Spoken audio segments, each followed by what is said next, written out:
"You ain't gotta look if you don't want to," Sheriff Mitchell said. I did look, but not closely.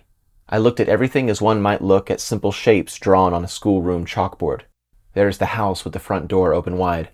There's the blood smeared along the pine floors, and there are the 3 bodies lying in the snow, each wrapped neatly in a patchwork quilt. "The neighbors will see to their burial," the sheriff said, gesturing to the small cluster of people gathered to the side. "We have business to attend to with Samuel." He turned his horse to leave, and I followed. The sheriff had been the first to arrive at the house. He said that he found Samuel Abrams standing in the snow with the barrel of his musket still smoking in the dim morning light. "Didn't even try to run away," the sheriff had said. "He kills his family, then stands there as still as if his feet were frozen solid." The sheriff had taken Abrams to the jail, then fetched me. I was deputized 6 years ago, but still seemed to be something of an afterthought to the sheriff. He was used to handling matters on his own. We rode to the jailhouse in a silence that was only broken once. "We're going to hang him," the sheriff said, "but we'll need to make quick work of it." He nodded to the gray clouds gathering in the west. There was already at least a foot of snow on the ground, and judging by the sky, there was more on the way. "But we can't use the gallows. The hinges on the trap door are frozen solid." "Could we wait until the storm passes and the hinges are loose?" I offered. Sheriff Mitchell gave me a cold look under the brim of his hat. He did not look as if he had slept, and there was a hoarseness to his voice. "You seen what Abrams did to his family. We ain't waiting for no storm to blow over." I felt stupid for opening my mouth. If I'd learned anything from Sheriff Mitchell over the past 6 years, it was that it wasn't a deputy's place to ask questions. When we arrived at the jailhouse, the sheriff had me wait outside while he retrieved Abrams. Even in the cold, I felt sweat collecting along my back, but I didn't need to be afraid of him. He was the one in chains, and we were the ones with the guns.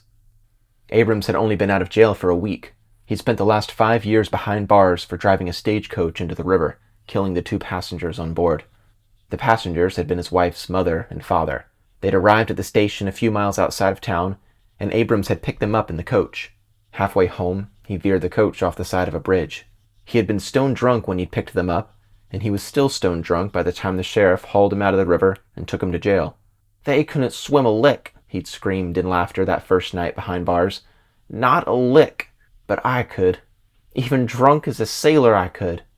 When the sheriff and Abrams stepped out of the jailhouse, I was at least relieved to see that Abrams' hands had already been bound and that a hood covered his face. The sheriff tied one end of a rope to Abrams' waist and the other to the horn of my saddle. Abrams didn't say a word. "We'll take the northern path into the woods just outside of town," Sheriff Mitchell said as he mounted his horse. "Any strong tree should do." Through the treetops, I saw spiderwebs of lightning spin out through the nearing black clouds. With every thundercrack, the sheriff's horse whinnied and rolled its eyes nervously. "Been a few years since we had a thundersnow," I said. Something about them never sat right with me. The sheriff leaned down and whispered a few soft words into his horse's ear, which calmed it till the next thundercrack. "We'll do it here," the sheriff said, drawing his horse to a stop in front of a wide-trunked fir tree. We had been riding for nearly half an hour, deeper and deeper into the forest, and this tree looked identical to the hundreds we had already passed. But it wasn't my place to question the sheriff. "It'll do," I said. The sheriff handed me a coil of rope, and I led my horse under the tree. I set about tying a clove hitch to the lowest branch, while the sheriff kept his eyes trained on Abrams. As I worked the knot, I tried to imagine what could have made Abrams snap. His time in jail seemed to sober him up well enough. He'd even taken to praying in the mornings and evenings. "I've seen it before," the sheriff had said not long after Abrams had taken to kneeling at his cot and muttering prayers. "There ain't much else to do in a cell except pray. But as soon as they leave the cell, God doesn't go with them." Sheriff Mitchell had taken it upon himself to care for Abrams' wife and children during his time in jail. The sheriff gave them rides into town, bought the children trinkets from the general store, and made repairs to the house when storms passed through. Now that they were dead, I could only imagine what was going through the sheriff's mind, but I certainly wasn't going to ask. I cinched the knot and gave the rope a firm tug. The noose was tied and ready for a neck. I dismounted my horse and approached Abrams. I almost rested my hand on the butt of my revolver, but I didn't want the sheriff to think me skittish. I led Abrams by the arm to where my horse stood beneath the noose. He smelled like liquor and urine. There was a flash of lightning and a thundercrack. The sheriff's horse reared and bucked its rider from the saddle. It spun and kicked back its hind legs. A hoof struck Abrams in the face, knocking him to the ground. The sheriff rose to his feet quickly and took off after his horse, which was now galloping through the trees. I leaned over Abrams and saw blood spreading across the fabric of his hood. I pulled the hood off his face. He was unconscious and his nose was broken flat. Blood streamed from both nostrils. I now understood why Abrams had been so quiet since we'd left the jailhouse. A rag was tied so tightly across his mouth that his lips were cracked. I untied the gag and used it to mop up the blood spilling from his nose. Abrams awoke with a start. He stared at me with bloodshot eyes, the same crazed eyes I'd seen that first night he spent in the jail, and I was tempted to pull my gun on him out of fright. "You just got a nasty kick," I said, handing him the rag. He stared at me a moment longer, then felt the blood on his face. He took the rag and held it to his nose. The crazed look passed, and his eyes drifted upward to the empty noose hanging above him. "I take it that thundercrack spared me a few minutes in hell." His voice had the dry crackle of a bitter hangover. I helped him to his feet and brushed the snow off his back. If he'd been given a proper hanging, he'd have had time to put on something decent, or at least given a razor to shave. As it was, he wore a flannel shirt and thin cotton pants, and he had a tangle of a beard growing down his neck. "The sheriff's just fetching his horse. Once he's back, we'll proceed," I said. "We'll proceed, eh?" he said, still staring up at the noose. "That's an awfully formal way to refer to hanging someone from a tree."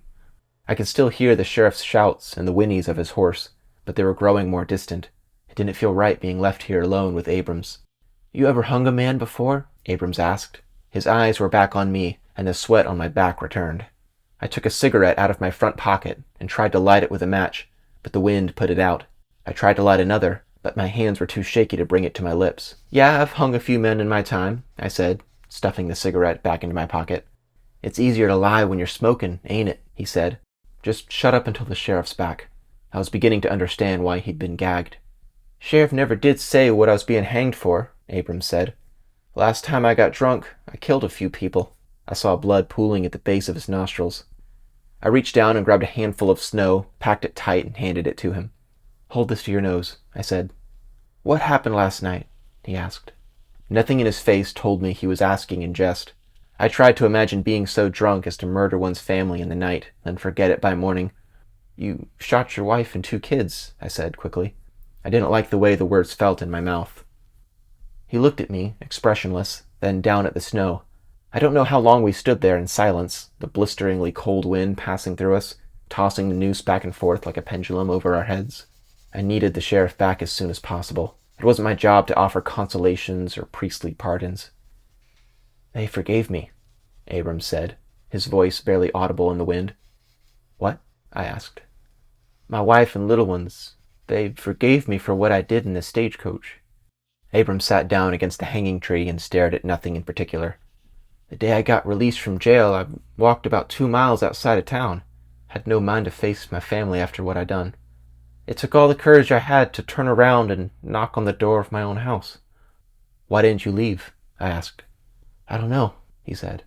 A fresh trail of blood ran down his nose and curled over his upper lip. "Maybe I just wanted to see them one more time, or maybe I thought I could live with a wife and kids who hated me, if it just meant I could be close to them." I heard a whinny in the distance and the sound of the sheriff's voice. "The way they embraced me when I first walked through the door hurt more than anything I ever felt," he said, his eyes slick with tears. He shook his head as if trying to wipe the memory away. "That's what drove me back to the saloon last night. I just couldn't take it anymore. If they weren't going to hate me, well then, at least I could hate myself." Through the trees I could see the sheriff approaching. He was leading his horse by the reins, stopping now and again to whisper into its ear. "Even the sheriff forgave me. You know that?" Abrams continued. "He even bought me my first drink last night." I turned back to Abrams. "What are you talking about?" "He told me I'd married quite a woman. He said he couldn't imagine a woman taking me back after what I'd done." I knew Abrams was saying too much, saying things I didn't need to hear. The sooner he stopped talking, the easier it would be for me to not ask any questions. It wasn't my place to ask questions. "How long were you with the sheriff last night?" Abrams gave a resigned shrug. "I don't remember. Everything after that first drink is a fog. He walked me home, and next thing I know I wake up back in the cell." I could hear the crunch of snow as the sheriff and his horse drew nearer. I thought I heard the sheriff call out to me, but Abrams' voice drowned him out. "He told me he was kind to my family while I was gone. Said he wished he could have found a family like mine when he was younger." "Shut him up," Sheriff Mitchell said. He stood a few yards away, his face flushed from exertion. I searched for the gag in the snow, while Abrams carried on talking.